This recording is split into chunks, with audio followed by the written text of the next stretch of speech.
Okay.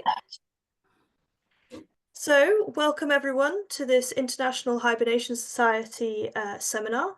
And my name is Shona Wood, and it's my pleasure to introduce Professor Genshiro Sunagawa from Kobe University. And he's going to tell us about his talk, which is Towards the Clinical Application of Active Hypometabolism, Hibernation Study Using Mice. So, take it away. Okay, thank you for a kind introduction, Shona. Hello again, I'm Genshiro from Japan, and actually I'm not in Kobe University, but I am in Kobe. I'm in the institution called RIKEN, which is a national institute for many kinds of science.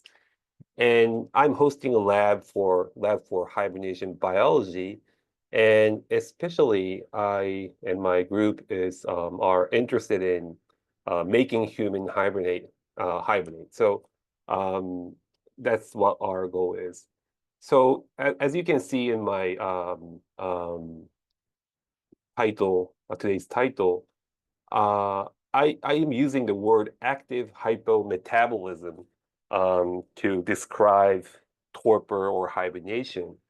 And it is because I believe that hypometabolic state in torpor or in hibernation are not passive. They are actually actively induced. And I think it's a very important aspect of these hypometabolism states. Okay, so I'd like to start with my short bio. Maybe many of you know that already, but I used to work as a pediatrician. I started my career on 2001, and I spent 5 years as a pure doctor pediatrician and run into one paper which totally changed my life. I'll explain that later. And after that, from 2004 or 5, no, sorry, 2006, I stepped into the basics research field, starting as a PhD student. And since then, I'm in mainly working in the research field. And from 2022, I started my own lab, and I'm here right now.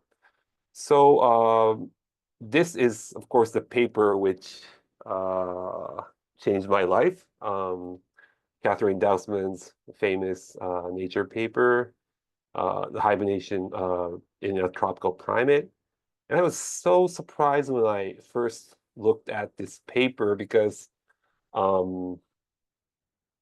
know many of you already know this paper, but I was so surprised because these guys, these small primates, are, of course, they should be mammals. But from the as a doctor, it was unbelievable to know that these guys can maintain their body temperature around 22 or 3 degrees for more than a week. Human can easily die within like 10 hours in this body temperature. So I was first shocked with that. And at the same time, I started to think that this is happening naturally, I mean, in nature. So there should be some reason why they're doing that. And at that time, I simply thought that they will have lower metabolism. And probably that's true, but it was not so simple, but I think it's true. And I also started to think immediately that, okay, these guys are primates, why not in human? And I really jumped into the basic research field because I thought it will be not so difficult to induce human hibernation. And since then, it's like 20 years, almost more than 20 years, I think. Um, some thought have changed and some thought is not changed yet. And the thing which has changed is that I don't think it's easy to induce hibernation in human. I don't think that at all. But I still think that if we can, induce hibernation in humans as the natural animals are doing, it will be very, very useful, and we could probably save a lot of dozens of life which we are losing right now. So I still think I still want to induce human hibernation, and we'll be very glad if we can do that while I'm still, alive, right?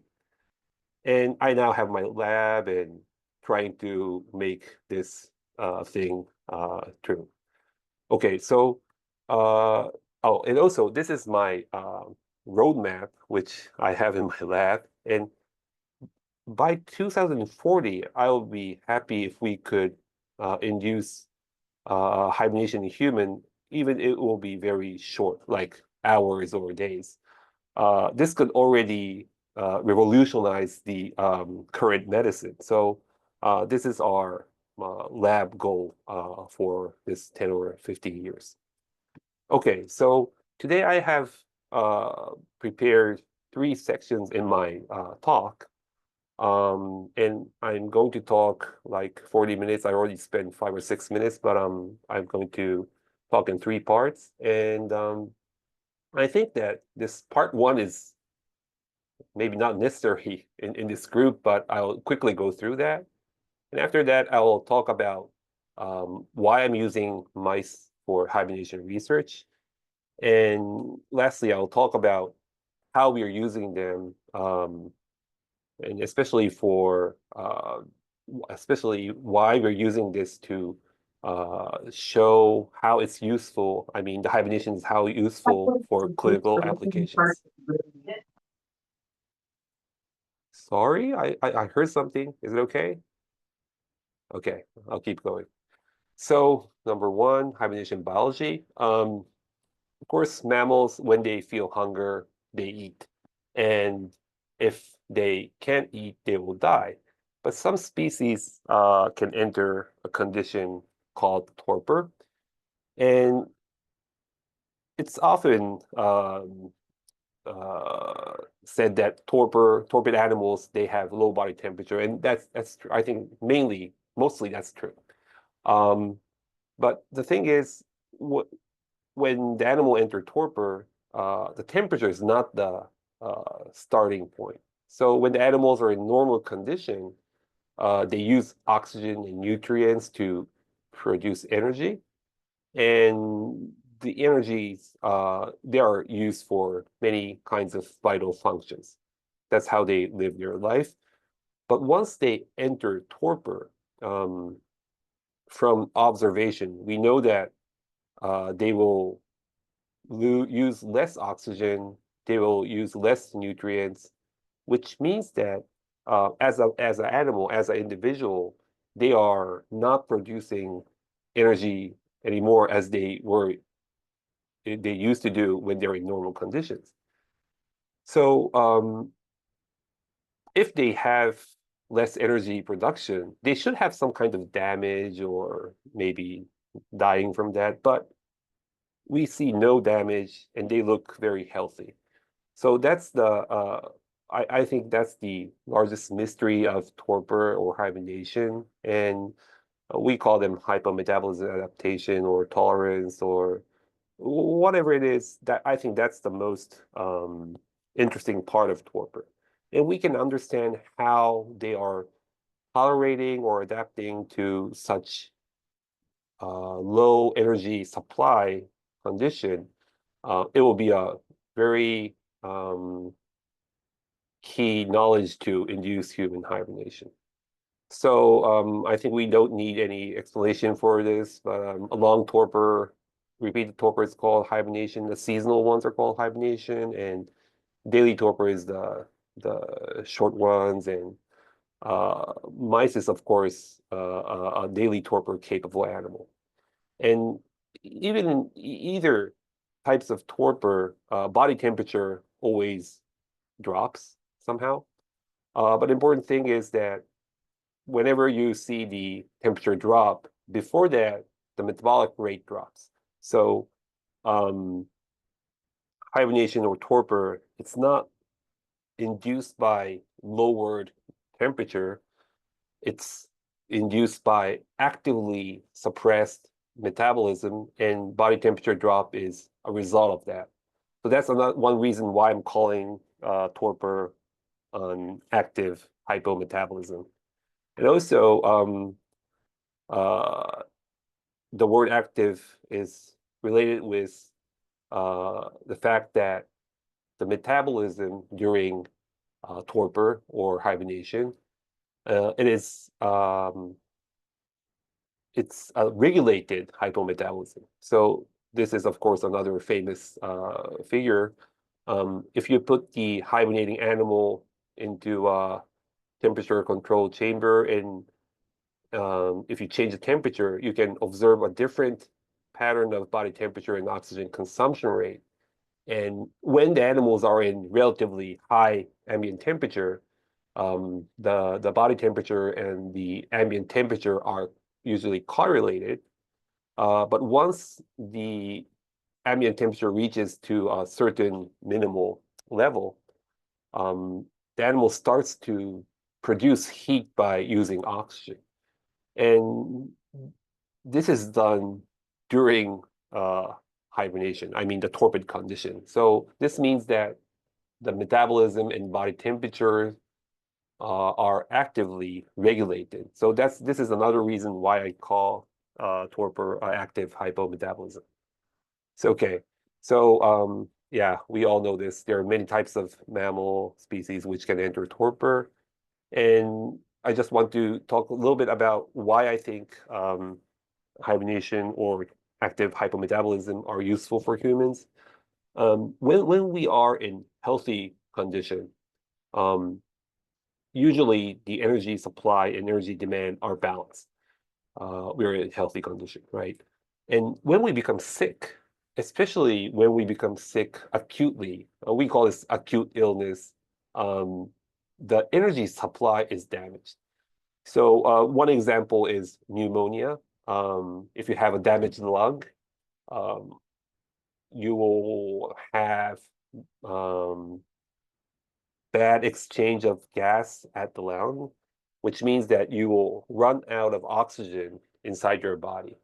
And that will eventually cause energy supply shortage because you will run out of oxygen. Another example is a heart attack.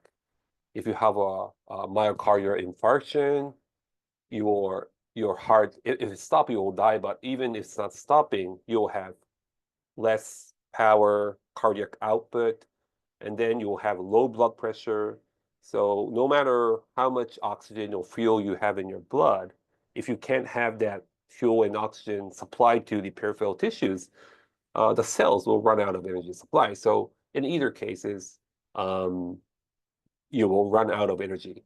And so because of that, it's not surprising to know that modern medicine somehow tries to recover the damaged energy supply by giving oxygen or raising the blood pressure or other treatments. But once you look at the hibernating animals, they also face the energy supply shortage, mainly because of the food shortage. But they take a totally different strategy. They have a suppressed energy demand. So this makes a new balance here. Even with very low energy supply, they can survive this.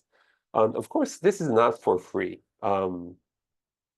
Suppressing energy demand means suppressing or giving up some kind of functions. And I believe that hibernators do not have consciousness during they are in torpid condition. Um, they're giving up many things, but at least they won't die for one season. So this is exactly what we want to do in humans. When they face the energy supply, mainly from disease, illness, if we can safely reduce the energy demand, that could make a new balance, lower new balance, and it could probably buy time for the patient because usually when they are suffering from acute illness, it's caused by the gap between the energy supply and energy demand. And if you can reduce the energy demand, the gap will be smaller, which means that the damage will be smaller. So there will be many kinds of applications. Of course, slowing down the disease progression is exactly what I've said. It could be used for tissue preservation for organs which is going to be transplanted, or this is almost the same thing as the slowing down the disease progression, but it could be used for safer medical transport, or I even think that it could be um, used for general anesthesia. So in some cases, when we are doing general anesthesia, we call them difficult airway. It's sometimes very difficult to intubate, and it's a kind of very tough time for the anesthesiologist. But I think hibernation could be another way to save that situation. So if you can reduce the energy demand deeply, uh, for a certain time, for a while, probably you don't need to breathe them. I mean, you don't need to intubate them, or maybe even you can, infuse oxygenated blood. Usually, it's not enough for a normal respiratory function, but if we can suppress enough, well, maybe that will be possible. So I just can think many kinds of applications if we can safely induce hibernation in humans. So I would like to just go to step two, part two, where I would like to explain why we're using mice for hibernation research.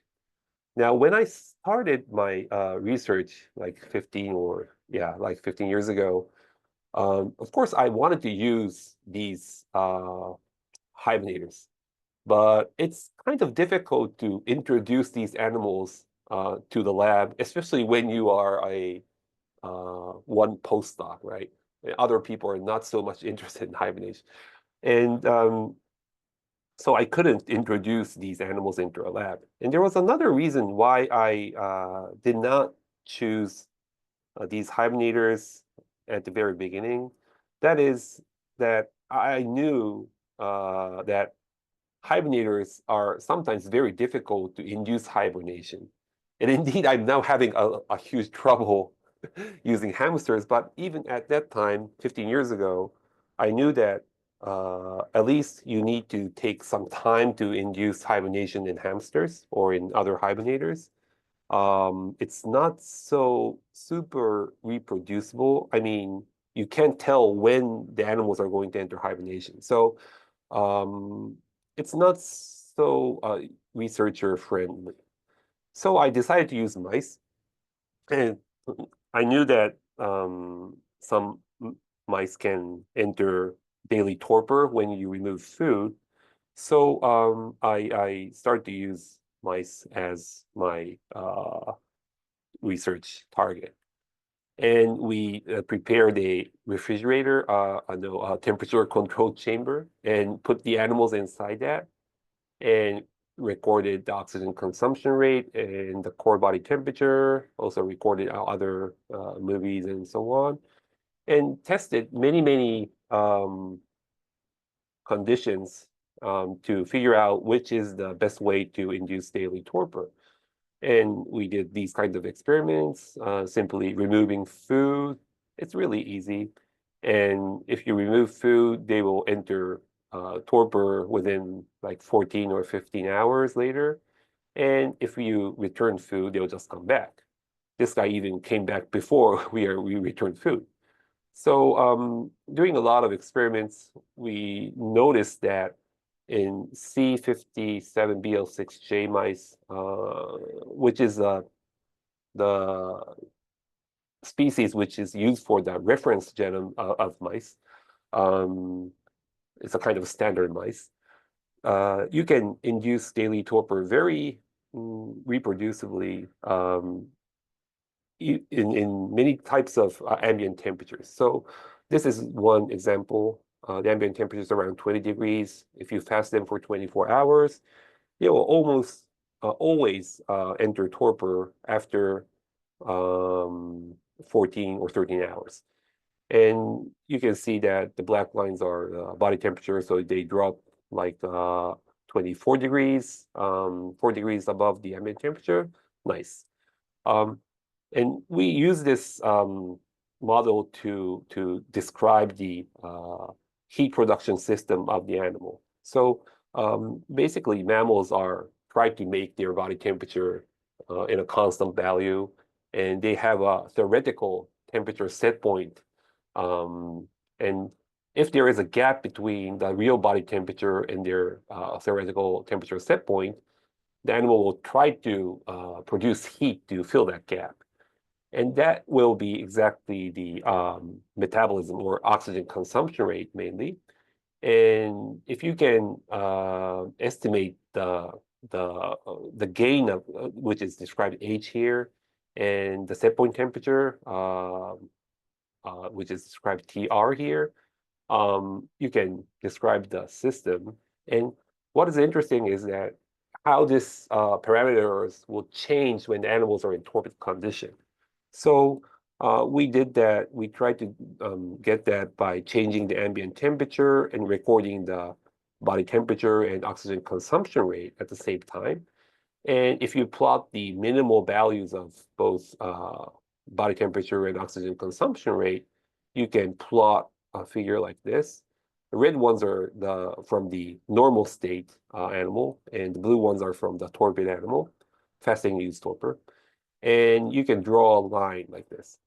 And x-axis is body temperature, and y-axis are the oxygen consumption rate. And this is exactly the equation which I just introduced several slides ago. And you can find these parameters on the chart. For example, the theoretical set point are the interception of the x-axis of these two curves. So you can see that in normal animal or in torpid animal, both of them has a very close set point temperature, which is around 36 or 7 degrees. And the H, the feedback gain, how strong the animal will produce heat to fill the gap between the real body temperature and the reference temperature. It's going to be the slope, the negative slope of this curves. So if the curve is steeper, that means that the animal will try to get to the set point temperature much stronger. So this means that the normal ones have a steeper H slope, larger H, and torpid animals have less a smaller H. And this means that the sensitivity of the heat production of the gain have reduced in daily torpor, but the body temperature set point did not so much. When I knew this results, I was happy and sad because about the feedback gain, this looked very similar to hibernators, so that's okay. But if you look at the reference temperature or the theoretical set point, it's so different. At least in several hibernators, it was already known that their theoretical set points are reduced so much. This is a big difference. So I thought maybe we can keep using this animal for future research, but maybe we need to think another model to really understand hibernation physiology. And there's other stuff which made me concerned about fasting-induced torpor. As you can see, their torpor bout is very short, like 1 hour, sometimes it's less than 1 hour. And always, this is, by definition, you need to fast it. So it's fasting-induced torpor. So hunger is always required. And I didn't mention this, but the individual variation is so large. I mean, when the torpor starts is very different among individuals. So we obviously need another model to study hibernation in mice. And we got this mice. So this guy, it's now in a state which we call QIH or hibernation-like state. Now within the same posture for more than 1 day, 24 hours, I mean. And their body temperature is around 22 or 3 degrees when the ambient temperatures are 20, and they don't move so much.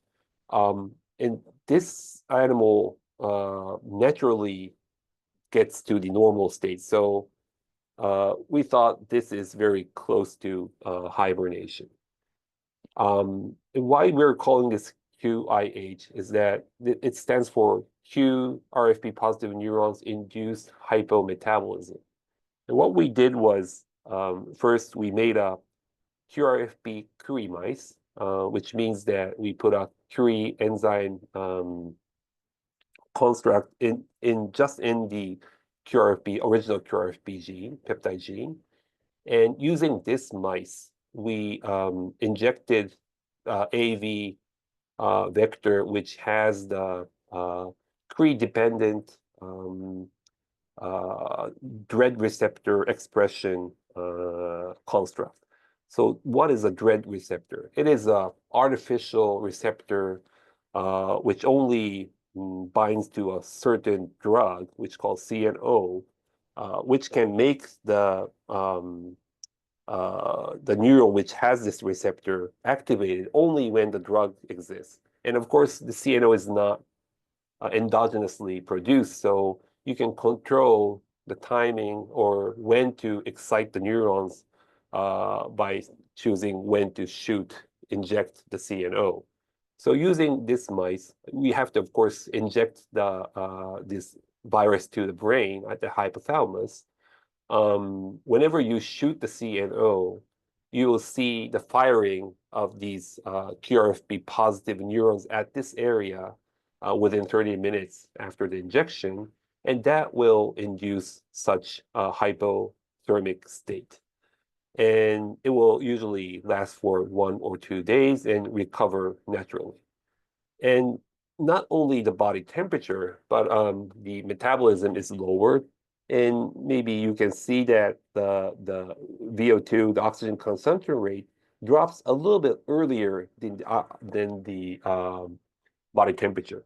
So from other findings, we believe that during QIH, the animals are lowering their metabolism first, and then they're losing their body temperature, which is also very similar to hibernators. And other stuff like the food they take, it's almost suppressed to zero within 2 days, during 2 days, and their vital signs are also suppressed.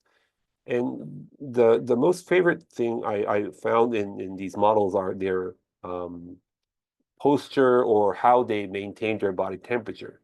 So the movie I'm going to show you is, I think you will also find that as well.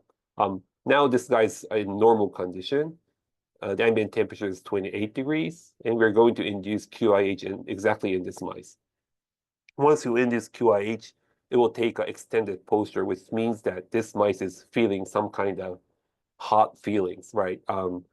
But body temperature is around 30 degrees. It's already low. If you change the ambient temperature to 20, it's still in the extended posture, but the body temperature is now at 22 degrees. It's a killing temperature for mice, but still extended. And if you lower the ambient temperature further, this guy now noticed that, oh, it's somehow cold, but the body temperature is around 21 degrees. If you keep this animal in this ambient temperature for a while, I think this is a very rare thing in mice, but it starts to shiver. So it's somehow trying to keep a certain body temperature around 21 or 2 degrees. And then if we return the same animal into a 28 degrees ambient temperature, it will extend the posture again, which means that he's feeling hot, but the body temperature is around 30 degrees. So this movie is clearly showing that something have changed to their regulator of the metabolism and body temperature. And we did the same experiment as I have shown in the fasting-induced torpor study. We plotted the minimal body temperature and oxygen consumption rate in both in the normal state and the QIH state, and found that this time the theoretical set point have reduced. It was only 8 degrees, and maybe you remember that in hibernators it's like 28 or 30 degrees. It's very, very different, but still, I think it's a bit closer to a hibernator. And another good thing for QIH is it's super reproducible. It's like it can last for more than 1 year. And usually you will see the exactly the same trace of VO2 and body temperature after you shoot the CNO. So now we are distributing QRFB Cree mice to many people. It's for free. If you need it, please contact us. You can observe the lower set point temperature. It's mice, so you can do a lot of fancy things if you want to do. And also, it's on-demand hibernation. So this is I think this is the best aspect of QIH. You can induce this hibernation-like state whenever you want to. So another thing I just want to mention, and I'm running out of time, but I'll just explain this. Even we call this QIH, and Q stands for QRFB. It's QRFB peptide itself is not necessary. So I'll explain that. So when we made this animal, we inserted the Cre enzyme into the QRFB gene itself. So if you have a homozygous knock-in animal, that means that that animal do not have QRFB peptide in their body, but still they can show the QIH phenotype. So this means that even you don't have the QRFB peptide in the QRFB neurons, this happens. So as far as we know, it looks like QRFBs is only a marker. So we decided to run the single nucleus RNA-seq to the QRFB positive neurons. Of course, we can label them by using the same mechanism. And we found that OPN5 and I'll say PTGR3, those receptors which are already were guessed or estimated that will be in the same area are indeed highly expressed in these QRP positive neurons. So we decided to pick OPN5 and we made a Cree line of that and did exactly the same experiment. And we found that OPN5 positive mice with the AAV injection with those red receptors, they show much longer phenotype than QIH. We are calling them OIH now. So we still don't know what the physiological meaning of this, but it looks like OIH is a bit different from QIH. For example, in QIH, you can see both in OIH and QIH, they have a very low body temperature after you shoot the CNO. But for example, the blood glucose level is very different. During QIH, they show a drop in glucose concentration in the blood, but in OIH, they don't. So I think because OIH is showing longer hibernation-like state phenotype, they have much more pure population of related important neurons for torpor. So we would like to go deeper. We're working on that to figure out what the OPN5 positive neurons are. And we are also interested in other genes which are highly expressed in QRP positive neurons. So, okay, I'll skip this and I'll just quickly go through the third part, the clinical application of hibernation. So, as I showed in the introduction part, we are interested in inducing hibernation in human because we believe that it will be useful for clinical scenes.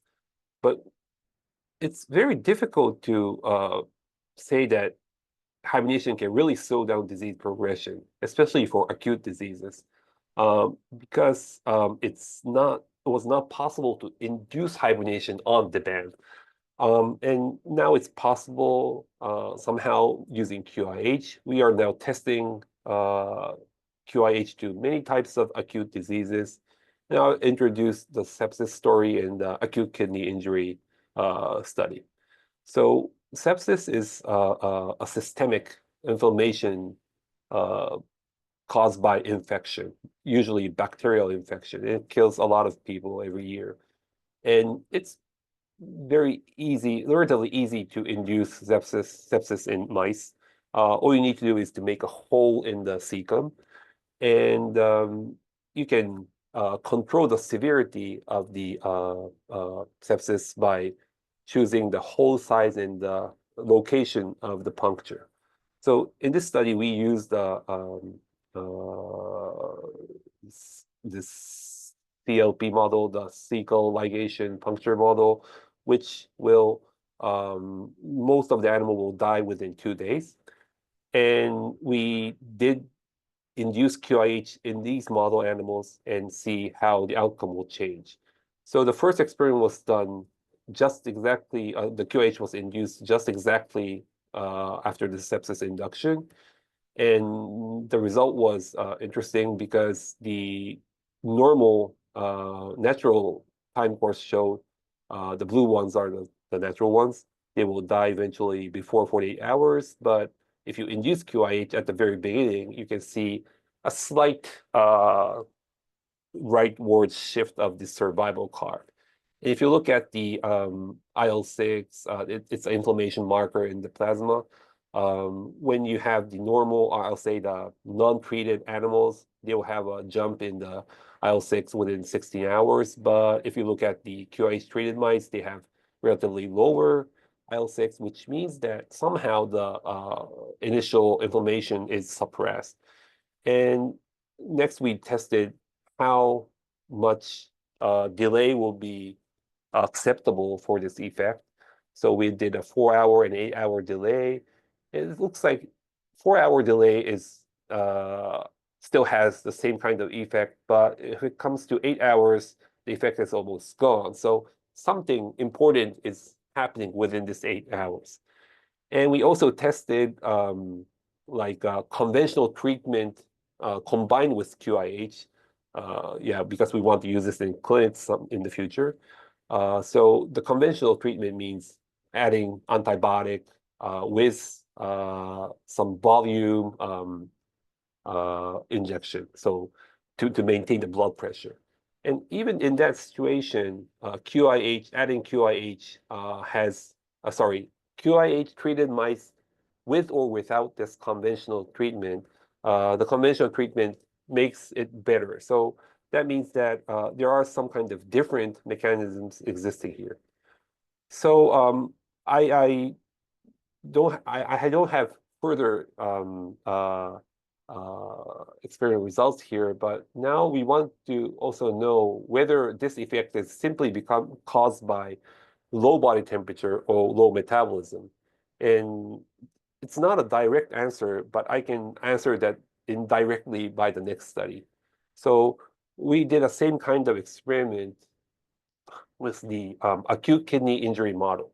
So acute kidney injury is, there are several models, but the easiest one is to clamp the descending aorta, which will stop all the blood flow in the lower body, including the kidneys. And this happens in certain clinical surgeries. And when we do that in humans, the best practice so far is to lower the body temperature. Of course, that the patients are under anesthesia.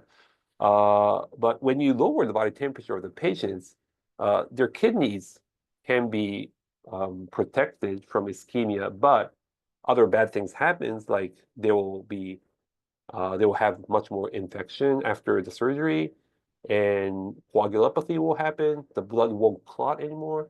So basically, we don't want to lower the body temperature.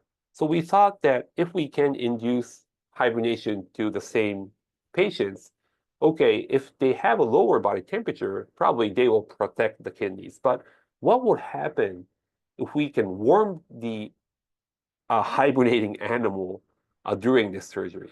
So if we use the normal hibernation, that's probably impossible to test because when we warm them up, they will just wake up. But QIH, it's a kind of forced torpor. As far as you are exciting the QRFB positive neurons, the animal will keep the torpid state. So it's possible to warm them up.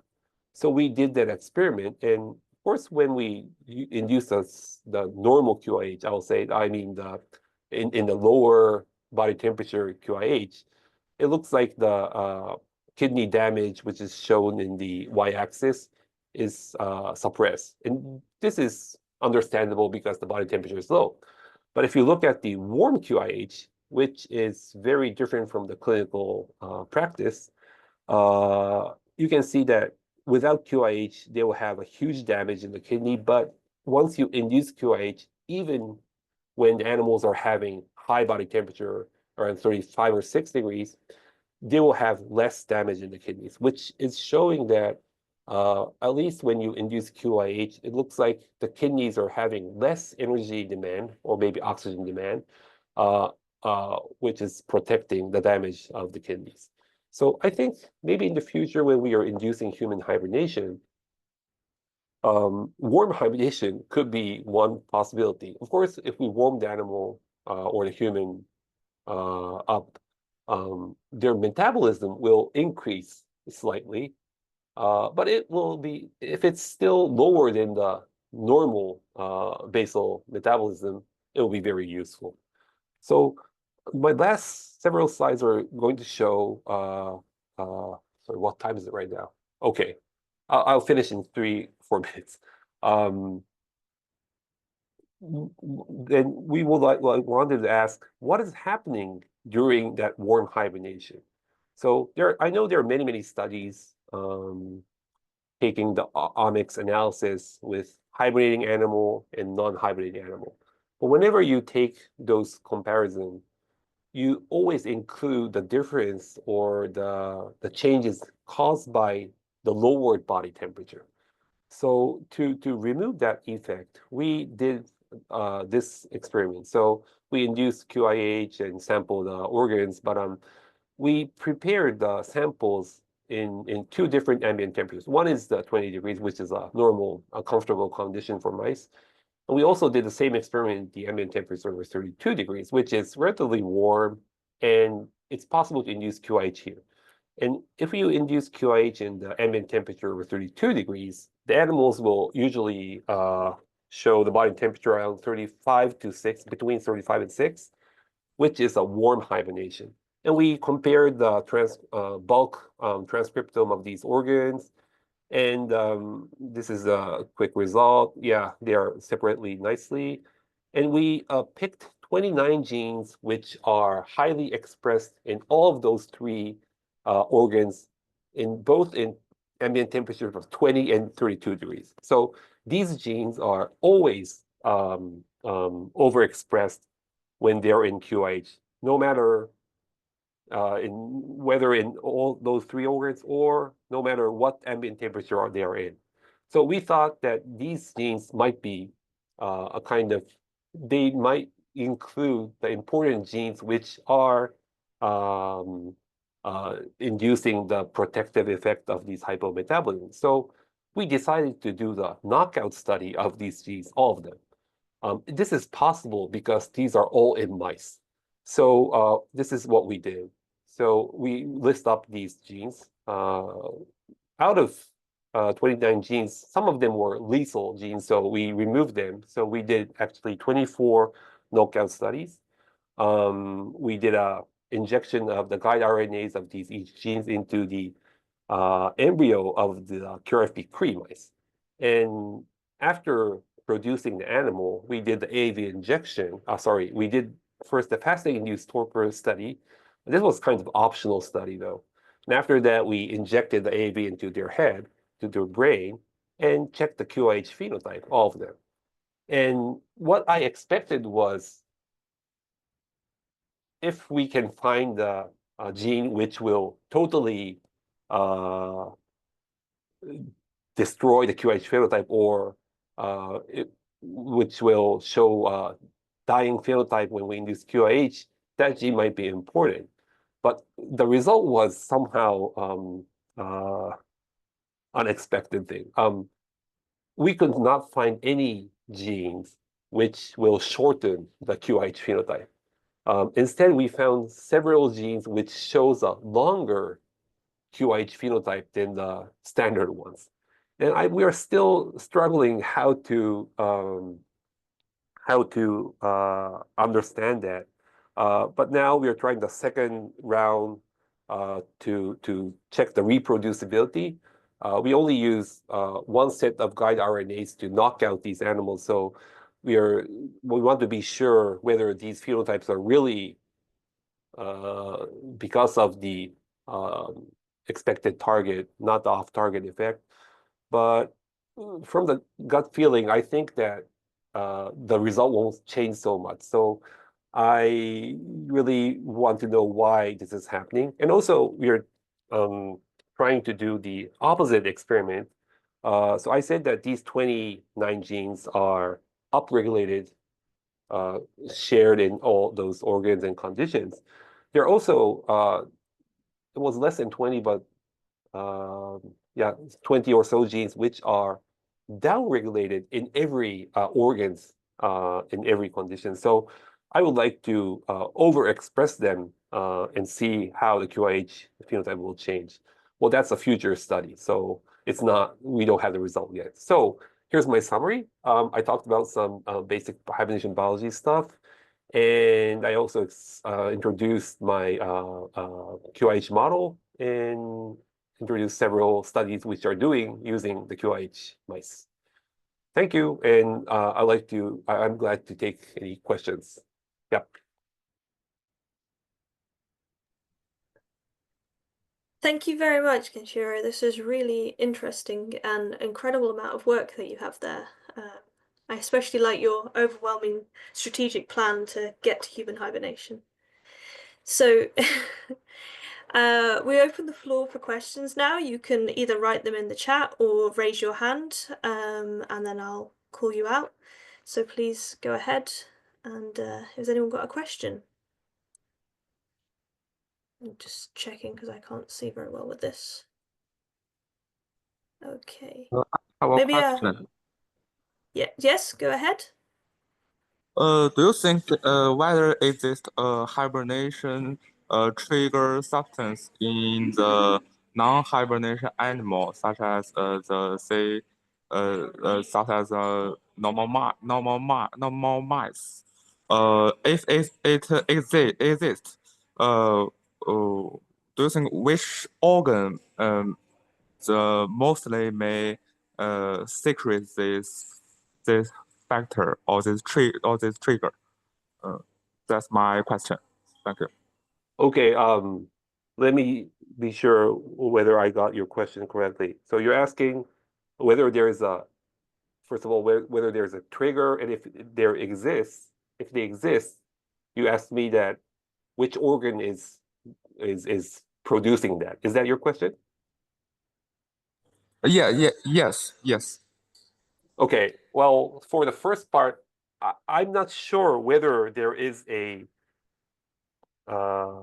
trigger. I mean, I think you're assuming some kind of hormone which goes all through our body, but we are not sure that. I think there's possibility for that, but also I think these all stuff could be happening only by the neuronal regulation. I don't know that yet.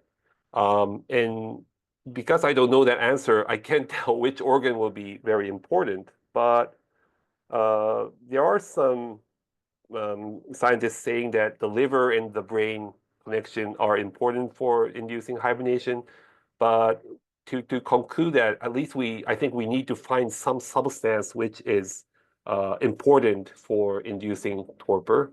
So yeah, I can't answer your question for now. Thank you. Hello, As can you hear? yes, go ahead. If you have a question, please ask. Hi, Genshiro. So it's great talk. This is Wei Shen from Shanghai Tech. I'm just curious, like, have you guys originally trying to identify like some kind of EEG or like brain state change during the hibernation? Like, did you or have you compared different methods to induce hibernation? Do they have like some kind of brain state to say, okay, this is hibernation, this is not? Interesting. Thank you for asking. I think your question was whether we can define the hibernation state from EEG or not. Yes. Yeah. So far, what is said from the previous studies is that during hibernation, especially in the deep hibernators, their brain waves, EEGs, looks like brain death. It's almost flat.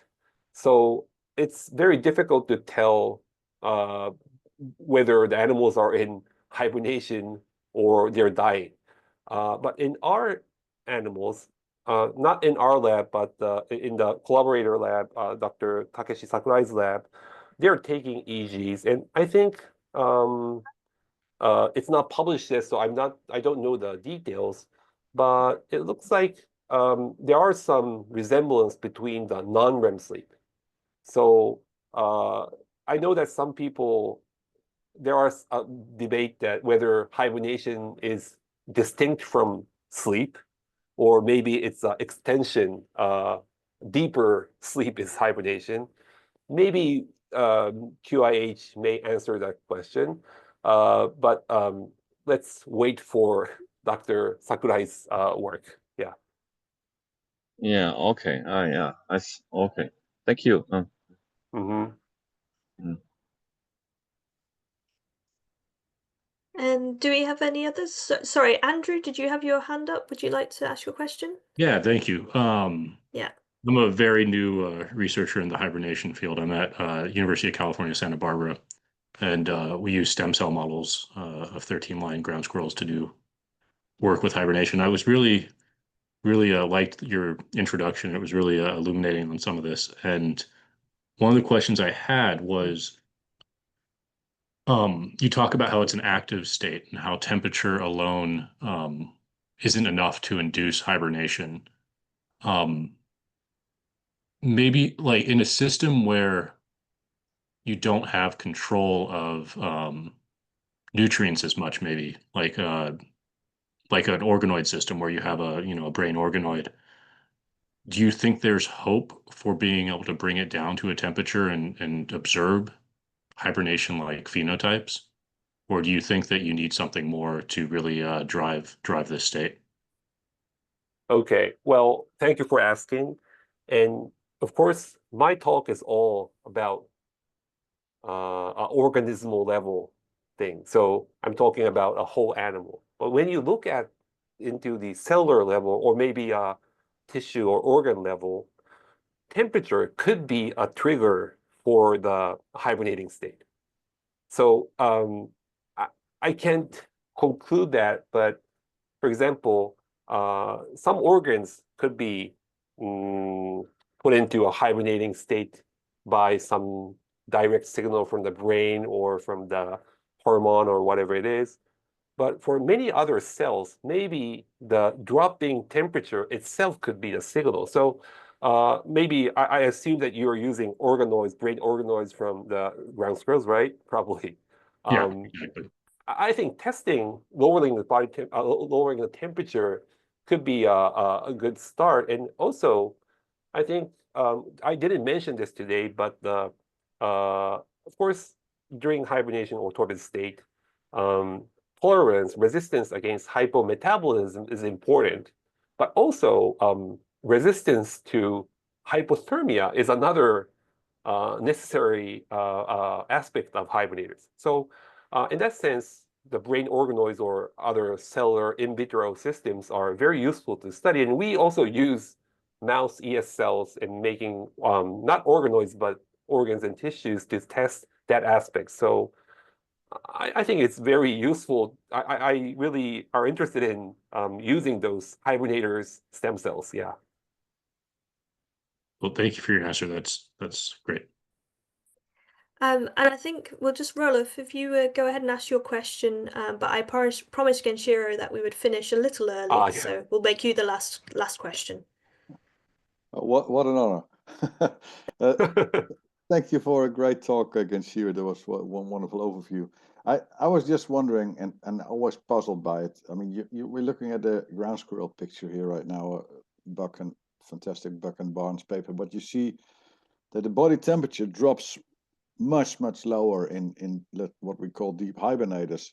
And I think your body temperatures, although the animal is smaller and should be able to release much more heat, we don't see body temperatures lower than like 20 degrees in mice, Exactly. do we? No.